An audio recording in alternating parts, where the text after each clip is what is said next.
জুলাই সনদ বাস্তবায়ন না হয় আমরা মনে করতেছি আমাদের এই যেই আকাঙ্ক্ষা নিয়ে আমরা এই জুলাই বিপ্লব করেছি সেই আকাঙ্ক্ষা পূরণ হবে না। আমরা তাই সরকারের কাছে জোর দাবি জানাচ্ছি যে জুলাই সনদের ভিত্তিতেই 2026 সালে নির্বাচন বাস্তবায়ন করতে হবে। আমরা আজকে 5 দফা দাবি ইতিমধ্যে জামাত ইসলামী কেন্দ্র থেকে কর্মসূচির মাধ্যমে জানিয়েছে।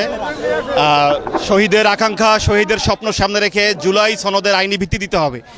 এই আইনি প্রোক্লেমেশন নিয়ে যারা সিনেমিনি খেলছেন, বিশেষ করে যারা বলছেন তারা ক্ষমতায় গিয়ে এর আইনি ভিত্তি দিবেন, তারা কিভাবে নিশ্চিত হলেন যে তারা ক্ষমতায় যাবেন? এটি আমাদের দাবি। এবং এটি নিরপেক্ষ সরকারের যে ঐক্যমত কমিশন, তারা কেন দলীয় কমিশনে পরিণত হচ্ছে, এটি জনগণের দাবি। আমরা অনতিবিলম্বে লেভেল প্লেইং ফিল্ড, জুলাইয়ের শহীদদের স্বপ্নের আইনি ভিত্তি এবং পিআর পদ্ধতি সহ যে 5 দফা দাবি মেনে নিয়ে একটি নিরপেক্ষ সুষ্ঠু নির্বাচনের পরিবেশ নিশ্চিত করার জন্য দাবি জানাচ্ছি। যদি এর বিপরীতে একটি নির্বাচনী পরিবেশ নষ্ট হয়, যদি নির্বাচনী কার্যক্রম ব্যাহত হয়, তাহলে এর জন্য যারা এই ছিনিমিনি খেলছেন তারাই দায়ী থাকবেন বলে আমরা মনে করছি। সরকারকে বলতে চাই 5টি দাবি মেনে তার দ্রুত নির্বাচন দেয়। আমরা ফেব্রুয়ারিতে নির্বাচনের পক্ষে, কিন্তু 5টি দাবি মানতে হবে। এক হইল জুলাই সনদ বাস্তবায়ন করতে হবে, পিআর পদ্ধতিতে উভয় কক্ষে নির্বাচন দিতে হবে, আওয়ামী লীগের যারা দোষী ছিল তাদের ব্যান্ড করতে হবে, বন্ধ করতে হবে, এবং লেভেল প্লেইং ফিল্ড দিতে হবে।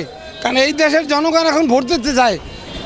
অনেক মানুষ আছে যারা 50-60 বছর হয়েছে, তারা কিন্তু ভোট দিতে পারে না পরিবেশের কারণে। এবার আমরা সেই পরিবেশ সৃষ্টি করব, সকলের ভোটের ব্যবস্থা করে কোরআনের রাজ এবার আমরা কায়েম করব এবং সংসদে কোরআনের আইন প্রতিষ্ঠা করার চেষ্টা করবো ইনশাআল্লাহ।